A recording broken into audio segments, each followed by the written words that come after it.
Oke. Jadi bukan hanya Golkar, ya bukan hanya Golkar, Baik. PAN, Ya. Demokrat, itu semua nanti ada di pusat kekuasaannya itu adalah Pak Jokowi gitu. Jadi memang keluarga Pak Jokowi ini keluarga yang memburu kekuasaan, kira-kira begitu. Masa akhir jabatan Presiden Jokowi sudah semakin dekat. Jelang masa pensiun Jokowi, timbul wacana terkait pemimpin partai koalisi. Berakhirnya masa jabatan Jokowi seharusnya dimanfaatkan sebagai kesempatan untuk melepaskan diri dari hingar-bingar perpartai politikan. Jokowi tidak perlu menjadi pemimpin partai koalisi, apalagi sampai seperti omongan di luar harus mendikte pemerintahan nanti.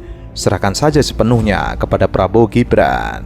Terkait dengan statement Grace Natali dari PSI yang mengusulkan Pak Jokowi kalau sudah lengser akan menjadi pimpinan koalisi partai, saya kira itu adalah statement yang menurut kami tidak sesuai dengan suasana dan cita-cita demokrasi kita. Karena sesungguhnya jika seorang presiden sudah selesai masa jabatannya, dia akan menjadi rakyat biasa, kecuali dia menjadi pimpinan partai politik yang memenangkan pemilu pada periode itu. Jadi menurut kami itu adalah usulan yang merusak demokrasi kita, usulan yang tidak logis, dan tentu saja ini akan menjadi salah satu bentuk buruk dari praktek-praktek demokrasi. Karena sungguhnya kepala negara, kepala pemerintahan, dan seorang presiden, dia harusnya menginginkan bangsa ini ke depan tanpa dirinya. Karena sesungguhnya ketergantungan pada seorang pimpinan sosok itu tidak baik dalam sebuah demokrasi. Kita ingin demokrasi Indonesia ini berjalan dengan baik sehingga siapapun yang memimpin tentu saja akan diberi kepercayaan penuh. Jangan ada bayang-bayang di balik kepemimpinan seseorang atau mantan presiden. Biarkan nanti siapapun yang menjadi presiden berjalan sesuai dengan potensinya, sesuai dengan kemampuannya, tanpa ada bayang-bayang dari mantan presiden. Menjadi pemimpin atau ketua dari suatu partai koalisi saja tidak perlu. Apalagi Presiden Jokowi sampai menjadi pemimpin pada suatu partai politik. Partai koalisi tidak ada korelasi dalam pemerintahan Prabowo Gibran. Bisa jadi akan menjadi bumerang bagi pemerintahan Prabowo.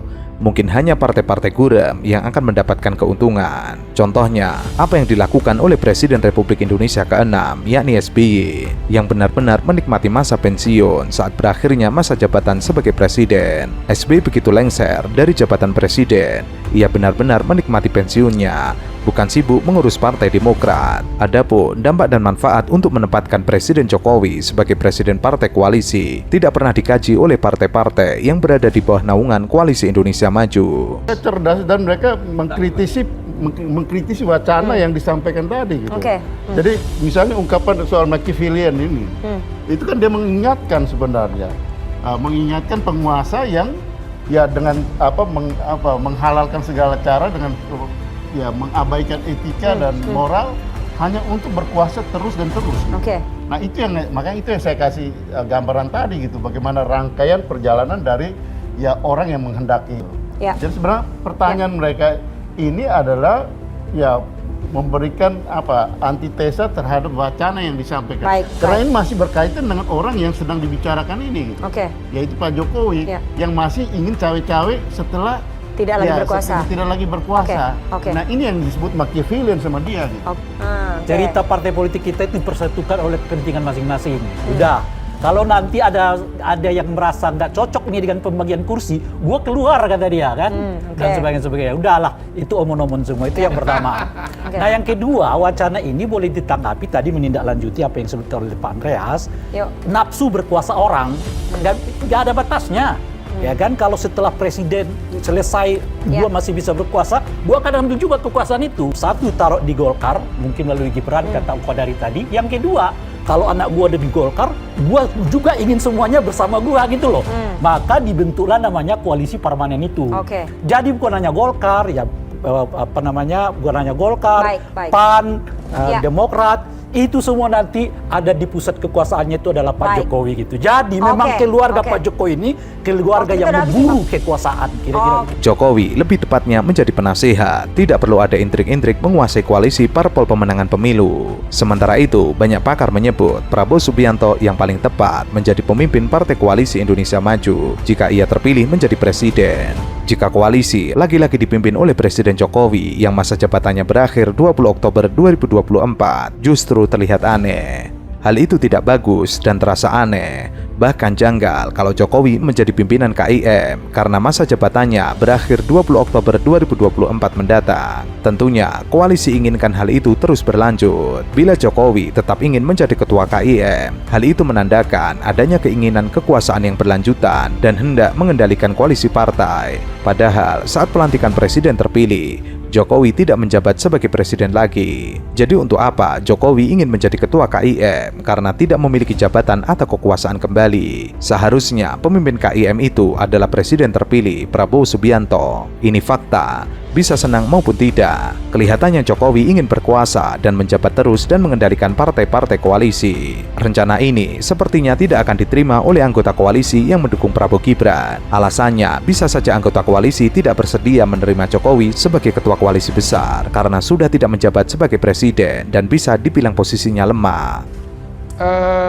Kembali kita sistemnya presidensial, sehingga kemudian nanti bagaimana format kerjasama atau format duit tunggal ini itu bisa dicarikan formulanya, di mana sebetulnya nanti tergantung kepada presidennya.